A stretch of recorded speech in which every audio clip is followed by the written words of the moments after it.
L'heure des au revoir. À Mykolaïv, les larmes des temps de guerre ont remplacé les sourires des jours de paix. Encore 300 personnes qui fuient ce matin leur ville assiégée par les forces russes.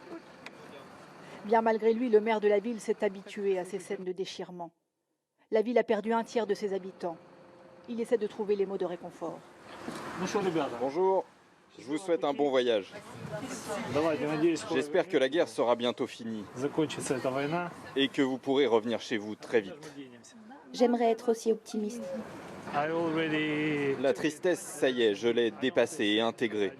Ce qui compte maintenant, c'est qu'ils se mettent en sécurité et qu'on en finisse vite pour qu'ils puissent revenir. Oleksandr Sienkiewicz est l'un de ces maires ukrainiens qui tiennent tête à Vladimir Poutine, très actif sur les réseaux sociaux. Voici notre orphelinat, visé par les Russes. C'est ça leur cible militaire, des orphelins. Devenu expert en communication sur les télés du monde entier. Ils nous bombardent avec des bombes à sous-munitions.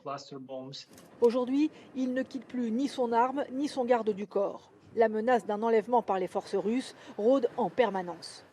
En 2015, cet ancien homme d'affaires, pro-européen, est devenu le plus jeune maire d'Ukraine à 33 ans. Aujourd'hui, c'est lui le chef de la résistance. À l'ordre du jour du conseil municipal devenu conseil de guerre, les bombes de la nuit passée, les victimes, le point avec le commandement militaire. Il y a toujours des corps de soldats russes à l'est. On voudrait les enlever, mais la police ne nous y autorise pas, car il y a peut-être des mines. Comment peut-on régler ça? On a une unité là-bas. Je les envoie en reconnaissance. Il voulait développer sa ville sur le modèle de Hambourg en Allemagne. Plus question de rêver. La guerre a tout changé, mais si vous me demandez si j'y étais préparé, je vous dirais que je suis né préparé à ça. Direction une zone récemment touchée par les combats. Les forces ukrainiennes ont réussi à faire reculer leur ennemi russe de 60 km. Mais le danger persiste. Ces électriciens ont rebroussé chemin alors qu'ils devaient rétablir le courant dans le quartier. Il y a eu 2 explosions là-bas. Quand on s'est approché, ils ont commencé à bombarder, là où on devait intervenir. On a reculé, on ne veut pas servir de chair à canon. Le téléphone sonne. C'est le commandement militaire.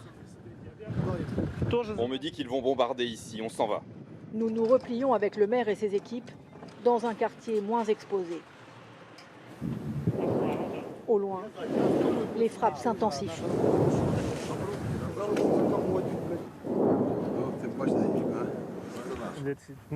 C'est dangereux, on va attendre un peu. Dans sa lutte, le maire de Mykolaïv sait qu'il a derrière lui une armée de l'ombre, des citoyens dont il veut être le modèle. Elles sont tombées où, les bombes? Par là, derrière le gymnase.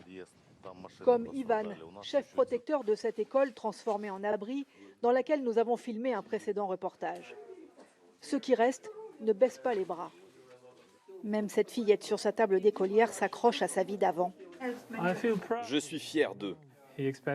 Poutine s'attendait à ce qu'on abandonne, mais la population se serre les coudes. Elle a décidé de se défendre. Dans les 25 régions ukrainiennes, tous les maires sont sur le pied de guerre, à l'image de celui de Mykolaïv, une union sacrée pour défendre la liberté de leur pays.